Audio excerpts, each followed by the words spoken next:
learn it as I go, which I didn't go to business school, and part of me wishes I had, and part of me is very glad that I didn't. It's like, oh, I Yeah. like But it's which one I did. impressive. This is, I mean, it's like a huge thing to be doing if you have no background in Yeah, well, I've logistics.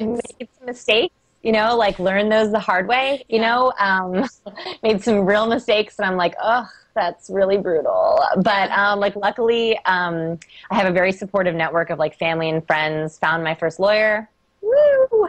Yeah. Like, Cool. and like we're slowly building. Like, I'm so grateful. I mean, even like when your dad, I'm not supposed to praise him, I know, but No, like even it's when fine. he, I think I had just joined Twitter when I did Yeah. Jumping Monkeys, and he like said my Twitter handle, and it was the first time where I got like hundreds of followers, and I was like, Yeah. thanks so much. you know, so it's like it's people like that that have really helped, and it's like it Hmm. grows and it goes down and it grows. I mean, I'm Yeah. sure like now that you're figuring out your show, it's like you have to figure out where you want to take it. If you want it It's to be hard. serious or It's friendly. very hard. Yeah, it's true. So I'm doing the same as you, where I figure out as I go along. But back to what you're saying about like for example, what were you? I forget what you said. But you post about things. Oh, cheating. It's Mm, things you hear about. How yes. I was reading sexting, your article Yeah. sexting, which is about sending like nude images or different things like that through texts or email and stuff. Facebook profile. Yep. But there's a lot of statistics in that. How do Mhm. you like how do you get those statistics and how do you feel comfortable with the numbers? When do you know Yeah. something's a trend? Yeah, that's a good question. Well, I have a couple different ways that we find numbers and we follow trends. So the Mhm. first is I have a private social network, which is by invite only, called Teens Who Click. Oh, okay. Of course, I will invite you. It's for teen influencers Yeah. online and teen influencers in the real world. So, like, they're trendsetters, they're people who are other teen bloggers, teen Yeah. podcasters. They do a lot of reporting for me. In there, we have forums called Teen Trend Finders, and there's one on Very music, one on cool. fashion. Yeah. So, That's like, a for great way example, to do that. That's yeah, really and it's smart. cool because they're all over the place. They're all Yeah. over the world. So, like, for example, I was posting on top 10 iPhone apps for teenagers. Yeah. Okay. And I Oh, I wanted, saw I that. had, That was oh, hilarious. okay.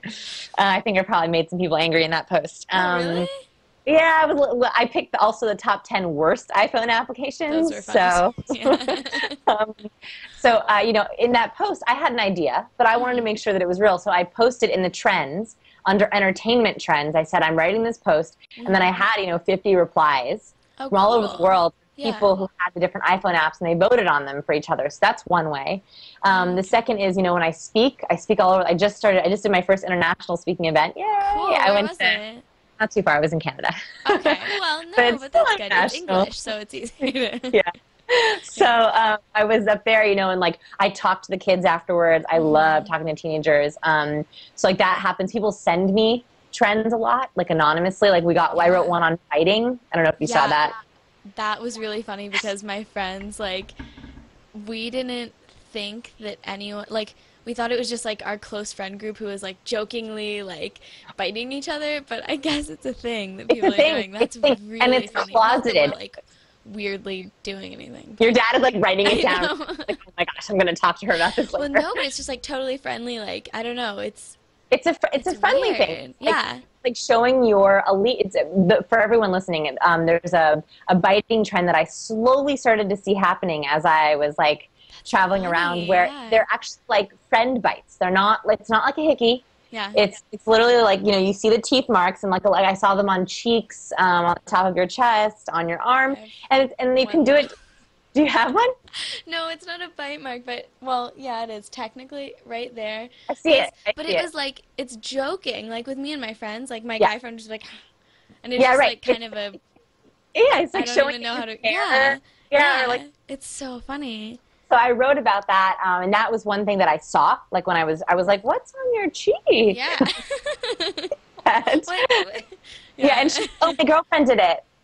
Oh, I was like, that's so funny. See, that's a little different form than we're used to with. right. So I wrote That's about so that, and I funny. found it. Yeah. So those are trends. And then for statistics, Hmm. luckily, I have fabulous readers at like a lot of institutes who will Oh, send me cool. their reports, Like and they'll university studies or yeah, okay. exactly. They'll send me their reports, and they'll say, we know that this is a teen topic Like on 30%. Yeah. right. They'll say, you know, we did a report on teens, girls, and body image, and how many of them wear short skirts. Here you can write an article, or here's an article about teen TV consumption and whether it really affects their studying or it doesn't. And so then I'll look at the study and then I'll write an article about it. Okay. Very cool. Yeah. Because that's hard sometimes to get everything, you know, to know when you have to write about something, or to know if this is a real statistic, because I know the whole world of the math statistics is like, yeah, you have to be really intense, careful. very careful. And like, you know, I tend to be a little bit snarky with my articles, a little bit, depending on what kind of mood I'm in. So a lot of my articles are based on the mood that I'm in. You know, if like I'm really irritated, like I wrote an article, I think it just came out, it's on scapegoats. Have you heard of it? Yeah. It's on like, you know, blaming other people for something because you don't want to have to say the real reason you don't want to do it. Like, for example, oh, I can't drink tonight. My boss, you know, I have an early morning with my boss. Right. My parents are going to drug test me, whatever, scapegoats. And that was because I found out that one of my friends was like using me as a scapegoat. Like she was like, oh, I have to, like, not in a bad way, but she was like, oh, I got to help Vanessa this weekend, so I can't help you move. And then like the friend called me and she's like, oh, so, you know, just so you know. Yeah. I'm like, oh, great. So I wrote the article on that. Yeah. And that was a snarky article because I was in a snarky mood about it. There you go. And then what, if you had advice for yourself when you were a teen, what piece of information or piece of advice would you really have liked to know? Can I give two? Oh, yeah. Give as many as you want. It's fine. Okay. Well, the first one is, and I kind of... Okay. First one, because I kind of already mentioned it, so I feel like it doesn't really count. Yeah. So it's what you should do is not always the best thing. You know, there's always like, you know, you should do this, you should take this, you should do that, you should be that. Do what you love, you know, don't do what you think you just should do. Or there's a balance between the two. You know, don't do something just because you think you should. You have to have a passion for it. That's the first thing. Because I spent, you know, 4 years of high school taking classes that, you know, were okay, but I didn't really have a passion for. And I spent 4 years of college in a major that was only okay. Yeah. It was a lot of work and it was only okay. And I wish I had taken some more creative writing classes and things like that. And I just never did. And I didn't take one because I didn't think I should. Yeah, it's good to be aware of that, and very hard to, because I'm aware of that, but it's hard for me to really act on it. Because I know, do it because you have a passion, but then I'm like, well, okay, I'll do it with my passion, but then I also should do this. So it's, you know, it's a... There's a balance, totally. Absolutely, there's a balance there. And, like, you know, it's scary, and I think that I didn't realize it's scary to say no sometimes to things. It's really scary. So that is the first thing. And the second thing is if you're a teen wanting to start a business, and I love teens to start businesses. All of our interns and all of our writers, they all have their own little businesses we try to help them with. Oh, cool. Yeah, like I'm really big into teen entrepreneurs, especially in this kind of economy. The advice is that being a teenager has a lot of power. Wow, that's surprising. Yeah, I know. Imagine that. And a lot of teenagers hear the opposite. They always think, I'm too young to start a business. I'm too young to publish a book. Yeah. I'm too young to start a fashion company. I'm too young to make jewelry. I'm too young to be a professional sports player. Whatever, you're not too young. In fact, I think being a teenager and having that age under your belt, you are so much more knowledgeable about the new media, about the internet, about trends, about whatever it is you're doing, that if you're passionate about it, use the age to your advantage. Don't wait. You can do it now. Yeah.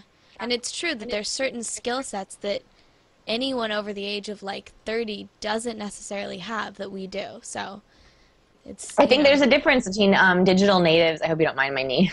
It's fine. That's totally how I'd sit too, but it's a bouncy You can't ball, today? So. Cool. Yeah, I'm surprised you're not bouncing. I would be bouncing all the time. I was trying to stop myself, actually. Oh, okay. Well, I'll remind you. I'll like throw something every time you do it.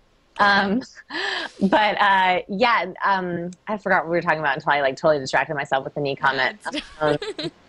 Well, teen entrepreneurs and stuff. And... Oh, right. So I think that a lot of the teenagers that I work with don't actually realize what like their youth does for them. And there's a difference between digital natives and digital immigrants. And as you were saying, you know, I think that above a certain age, you're a digital immigrant just because you weren't born into it. You know, in third grade, I was worrying what my AIM screen name should be. You know, like that was